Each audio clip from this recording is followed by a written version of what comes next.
Hey, this is a Hakawati production.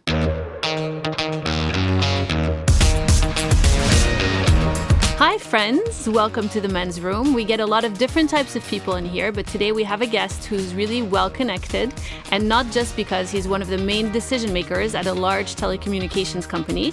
He's also running a program that's helping startups grow, thrive, and connect. Please welcome the Chief Commercial Officer of Touch, Nadim Khater. Welcome, Mr. Khater. Thank you for having me. It's a pleasure to be here.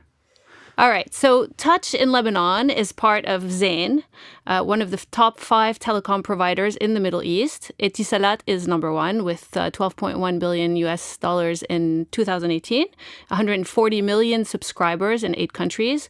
Zain, in comparison, just to put it in context, is the 4th largest in the top 5.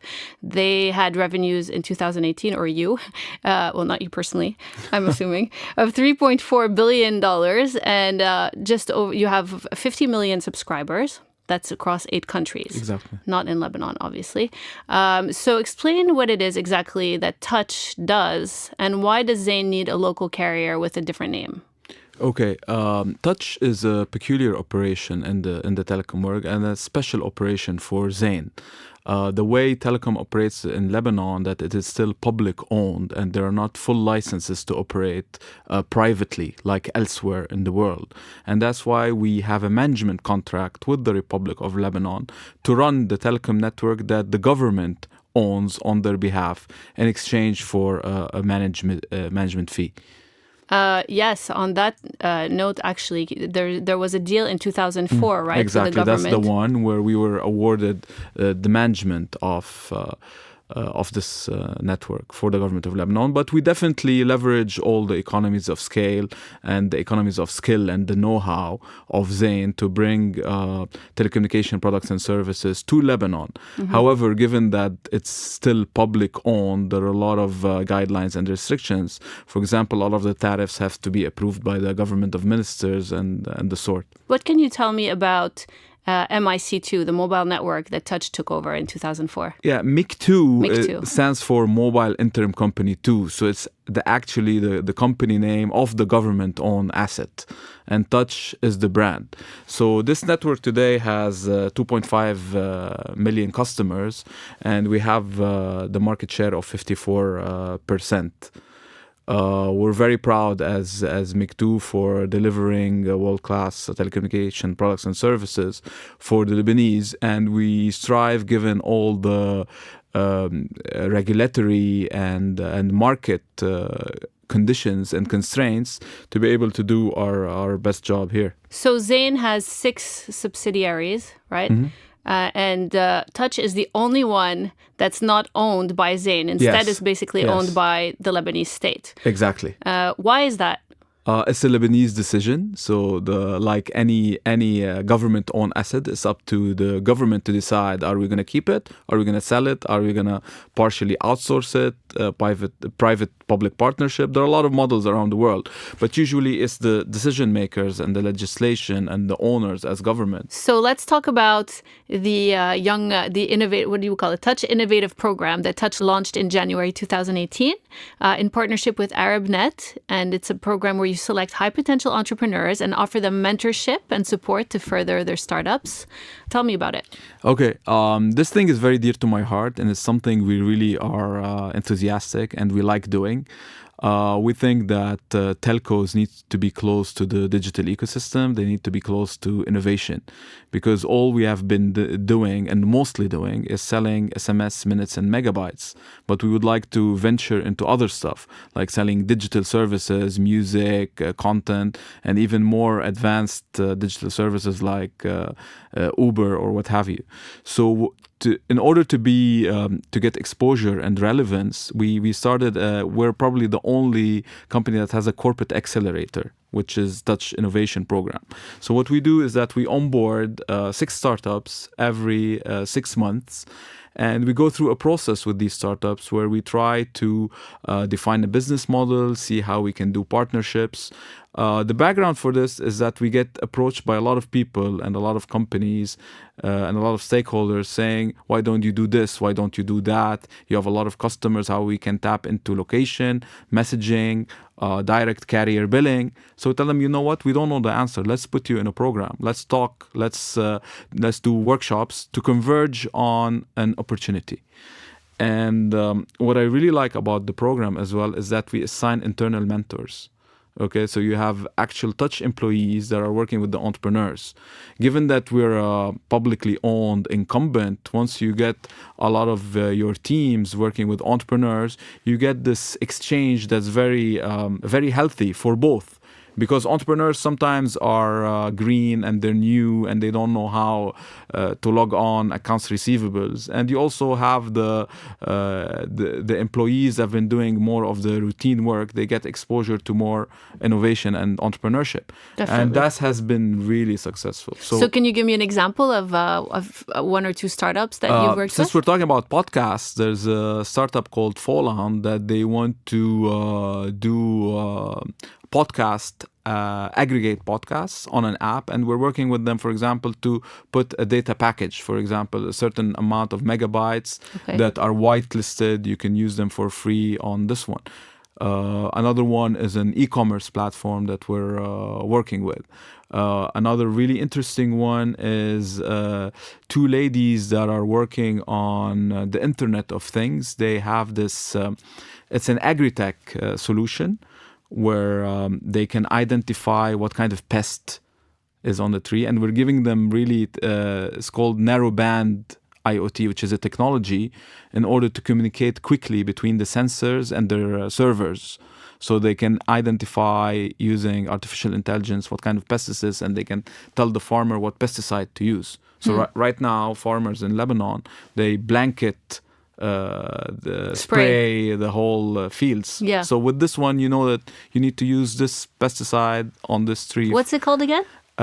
The company is called IO3. Okay. So how would Touch then continue to work with a company like that? I mean, it's a super interesting project. The technology, what we did a proof of concept, a hotspot for them. So this narrowband IoT technology that we're using for them to communicate, we did it for a small region where they're testing. Okay, if this grows and we want to do it all over the country, we'll probably deploy it all over Lebanon.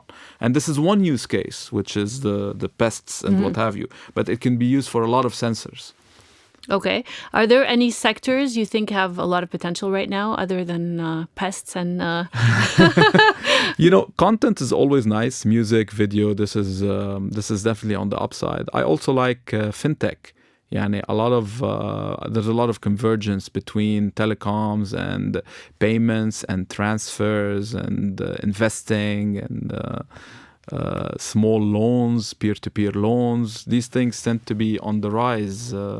So when you're talking about fintech, financial technology, I guess it's short for, it's mainly focused on mobile payments. Like what you just described. And it's financial inclusion. So a lot of people look at something to be done between finance and telco because not everybody's banked. So not everybody has a bank account, not everybody has a credit card, but everybody has a phone. So they tend to look at ways where you can do a mobile wallet, store some money on your phone, and then use it for payments. And we have a lot of success stories in this space in telecoms. And with Zain, we have Zain Cash in Iraq that is doing very well. Is that just in Iraq? It's also in Jordan and other countries as well. It worked. It solved the problem for refugees because not a lot. You need to transfer money for NGOs needs to work with them, and sometimes you need to. Yeah, definitely. And they don't have bank accounts. So would it be so? Why don't you have Zain Cash here in Lebanon? We're working on it. However, in Lebanon, usually regulations and regulatory protection tends to be an obstacle to innovation. So the banks are very protected. Yeah, today. Because that's one major complaint that you hear a lot is, I mean, people all over the world have access to services like PayPal, which you can't use in certain countries, including Lebanon.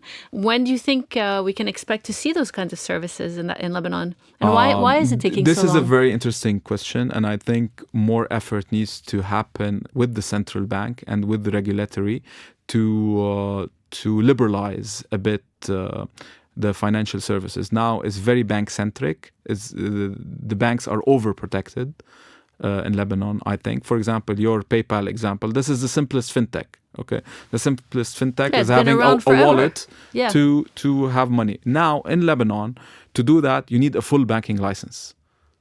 Okay. To be able to store money on a virtual wallet on a phone or on a computer, you need a full banking license, and nobody is ready to get that if they can to do this. So it's very hard to disrupt banking. But it seems like a small fix. Like it seems like if they really wanted to change it, they could look to other models and kind of replicate it, and isolate that issue without changing the whole banking system. I agree with you, but in this country, there's a lot of protection, I would say, and there it depends on the stakeholders and the banks and the whole ecosystem. But we're seeing, and I think the BDL is looking for a fintech win, and we're starting to see signs in the right direction of deregulation. What are some of the things that you think will help? We talked a little bit before about how Zain is in the top 5, but it's still way behind Etisalat, for example. What are some of the things that mobile carriers do to compete with each other? I would say sticking to SMS minutes and megabytes is not on the right side of history. So the more you bring in digital, be it content or even some fintech services, the more you are relevant. And what we've learned that the more you are relevant to your addressable market, the more you can acquire and retain. So people want to join this brand. I think if we can move to becoming the Uber of telecoms, the Netflix of telecoms, the more we will be able to grow. We need to be part of the millennials economy. For example, millennials now, they want to watch their Netflix, they want to ride their Uber, they want to use Totter's, Grubhub to order food. If we can tap into this kind of economy, I think it'll do us very well in terms of Do you have any relevance. specific ideas? Yes, I do actually. For example, a quick thing we can do in telecom now, you need to call the call center, you need to go to the shop. We can deliver lines to the home, just like food delivery. What do you mean? For example, you download an app and you say, I need a new GSM number. And we have a last mile delivery guy come to your house with a SIM card. Okay, yeah, that makes sense. That could be interesting. Definitely. Do you have any thoughts on, there seems to be like a bit of a shift in the mobile phone industry. Apple has been really dominating the game, but then there's all these other phones, of course, Huawei, which has been very controversial. Do you have any thoughts on those things? Unfortunately, in Lebanon, we're not doing that. We're not doing the handset business, because if we have to do it, we have to subsidize like other operators. They sell it for cheap. Yeah. It's usually a 2-year lock-up period. Yeah, why don't you do that here or in Lebanon? This started from competition, right? So telcos wanted to compete with each other, and they said, hey, listen, customer, come take an iPhone. It's for cheaper and stay with me for 2 years where you can pay and I can make money. For us to do subsidies in Lebanon, we're not in real competition with MIC1. So we're not doing these things because subsidizing handsets is actually not good for the cash flow of telcos. So if you look at AT&T and Verizon, whenever there's a new iPhone release, their stock goes down because they know they're going to pay a lot of upfront money to give discounts on phones to customers. So we're not doing that. Having said that, we're not really in the handset business in Lebanon. We're more providing telecommunication products and services in terms of plans and bundles. But yeah, the phone war seems to be very, very dynamic. And even Samsung, which was doing very well, now we're seeing other Android operating system phones that are gaining a lot of market share from Samsung. Apple seems to be stable on the high-end segment. I'll be very curious if at one point Facebook wants to launch a phone like there was a rumor. There was a rumor at one point. Well, like recently? Not very recently, no. Yeah, well, I think it would be a hard sell. But I think, no, the reason I bring this up because I anticipate one more layer of disruption on the phones. Phones have been a bit stable for some time. There has to be a next big thing soon, I think. What it is, I don't know. We have to wait for Elon Musk, maybe. Yeah. Well, it might just be a chip, an implanted chip There you go. in your arm. I mean, at some point that will Yeah. probably happen, right? Do you think that will happen? I'm not gonna say we're there, but the eSIM is almost something similar. Now you don't have to buy a SIM card anymore to put it in the phone. It's already in there. You just provision the network that needs to work. So actually, just to go back to what we were talking a little bit before, you also have a GPS in every phone. Cannot the carrier see don't they have like a kind of network map where they can see where all their users are? Of course they do. Oh, okay. And even without GPS, we do it on something called cell ID. So for every tower every site, we know who's connected in real time. So we were doing location even before GPS came into play. And how many towers are there for touch in Lebanon? Just to get almost a sense. 1,500. 1,500. Mm-hmm. And let me ask you this question also. A lot of people now are using other services besides their voice data. They're using apps, like WhatsApp and stuff to make phone calls. Does this affect the cash flow of a carrier like you? Oh, big time. Yeah. Big time. Has you felt it a lot? We call these applications OTT, over the top. So they're a layer that they sit on the network, but we actually don't make money from them. It's a little bit of revenue from data usage. However, they really eat into our core, which is voice revenue and voice erosion. We've been losing a lot of money on voice because of everybody's doing VoIP, voice over IP calls over WhatsApp. At one point during last year, the number of minutes over VoIP almost exceeded the classic minutes. A lot of people are using it. And it's very convenient, because you're chatting with everybody's using WhatsApp. So you're talking to someone on WhatsApp, and instead of going out of WhatsApp and then pressing another button, you just click the little icon. You just click and you make your call, and even voice notes. Let alone, people are not very happy talking anyway. A lot of people are just avoiding voice in general.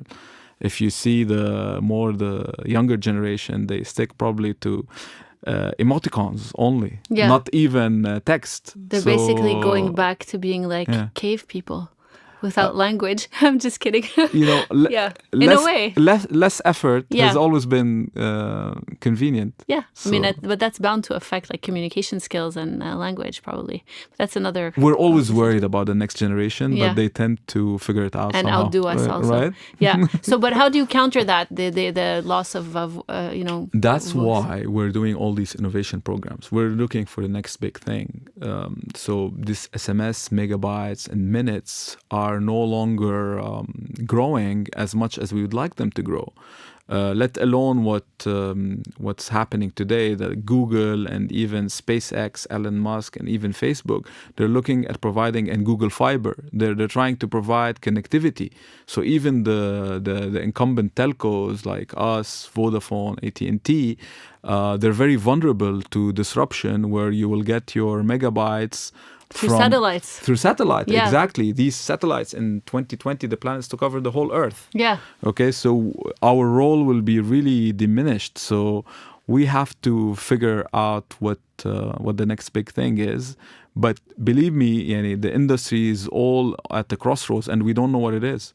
So to get back just a little bit to fintech, do you have any thoughts on, the different technologies like blockchain, cryptocurrency?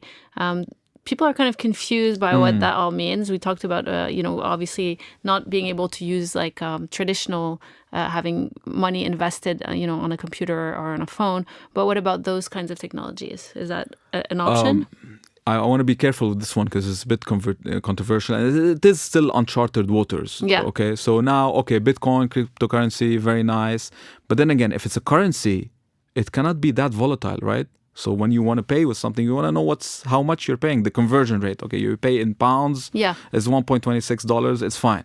But Bitcoin, every day, it's so volatile, you don't know if you want to keep it, sell it, exchange it. It's a little stressful. Exactly. So I think we need more time to figure this out. Blockchain is just another mechanism or process to make sure that things are secure and they're registered in a lot of places, and it makes things fast and secure, which is nice. It's just a protocol, a mechanism, which is nice and good, healthy. But otherwise, I think we need more time to see more use cases and leverage this technology better. All right. So where would you like to see touch and mobile carriers in general, or where do you think they'll be 10 years from now? What do you envision? Actually, I don't want to sound pessimistic, but I think the post office did not invent the email. And right now we're in post office mode. So unless there is some radical change or we are able to really crack something, I think it's going to be very tough for us to, and I'm very pragmatic, so I say we need to be very careful as telcos about the future and how to go about it. The threats outweigh the opportunities at this point in time. We have to work on the next big thing and see how we can remain relevant. Because at the end of the day, you can only monetize your relevance and how much people want and need your services. The solution is transforming into a digital operator. A digital operator operates in a radical new way. It operates like Netflix, like the Ubers of the world, and it's still not issue the bill and wait for the payment. It has to be more seamless, less effort, more customer experience. But this transformation is not easy. It's going to take a lot of time. It's going to take effort. And maybe we need to do some radical changes to get there. Well, Zain was actually the first mobile service in the Middle East, right? In 1983? Yes, in Kuwait. So speaking about the post office, I mean, imagine, what did the phones look like back then? Did they have phones? Was it like... It was pagers, actually. Oh, really? What was launched back in the 80s was pagers. But it's still mobile telecommunications. Yeah. Pagers. Those were cool, right? Yeah, for doctors. So who knows? Let's see if who will be... kind of leading the next revolution in this region, in the world, with telco. So thank you so much for coming in and thank you for having thoughts. Me. It's been a pleasure. Thanks for listening to another episode of The Men's Room. You can find us on hakawati.com and on themensroom.show. Don't forget to subscribe, share, and comment. Goodbye.